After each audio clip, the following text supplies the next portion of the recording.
शेखुपुरा के मुख्तलिफ इलाकों में नाला डैक का बंद टूटने से हज़ारों एकड़ ज़रई रकबा ज़ेर आब आ गया। वहाँ पर अभी क्या सूरत हाल है और इलाका मकीनों का क्या मुतालबा है, ये जानते हैं डॉन न्यूज़ के नुमाइंदे बिलाल अहमद अजान से। बिलाल, बताइएगा आप किस इलाके में मौजूद हैं और इस वक्त क्या सूरत हाल है? जी बिल्कुल, देखें इस वक्त मैं तहसील फ़रोज़वाला के इलाके वंडाला नासिर खां में मौजूद हूँ, जहाँ पे सैलाबी सूरत हाल जो है वो पैदा हो चुकी है। इलाका मकीनों से शदीद परेशानी का शिकार होकर रह चुके हैं। 4 से 5 रोज़ कबल जो यहाँ पे पानी आया था, ताहाल उसकी निकासी नहीं हो सकी, जिससे ज़रई रकबा सारा ऑलमोस्ट जो इस इलाके के इर्द गिर्द है वो ज़ेर आब आ चुका है। इलाके के नंबरदार मौजूद है, आया हम इनसे बात करते हैं। जी बताइए, कितना रकबा ज़ेर आब आया है, कहाँ से ये पानी आया, वजूहात क्या बनी इसकी? पानी तो पहले जी बारिश हुई है, बारिश तो पानी ज़्यादा होया है। फिर साढ़े नाल ही डेक नाला लंघदा है, वो बंद टुटन की वजह तो पानी ज़्यादा हो गया है। तो जिसकी वजह तो 3000 तकरीबन एकड़ जी जमीन है ना साढ़े 3-4 पिंडा की, वो सारी ज़ेर आब आ गई है।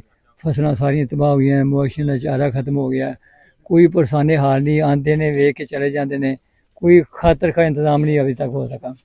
जी देखिए, 3000 एकड़ से ज़ायद जो रकबा ज़ेर आब आ चुका है। बेसिकली जो कामों की ज़िला गुजरांवाला साइड से जो पानी आता है वो इसी सेम में आता है, और जब सेम का जो बंद टूटा है तो उसने जो करीबी आबादी थी यहाँ पे, ना सिर्फ वंडाला नासिर खां बल्कि 3 से 4 और यहाँ पर देहात हैं जो इससे मुतासिर हुए हैं। इलाका मकीन यही अपील कर रहे हैं कि 3000 एकड़ से ज़ायद तकरीबन ये बहुत शुक्रिया इन तफसीलात के लिए।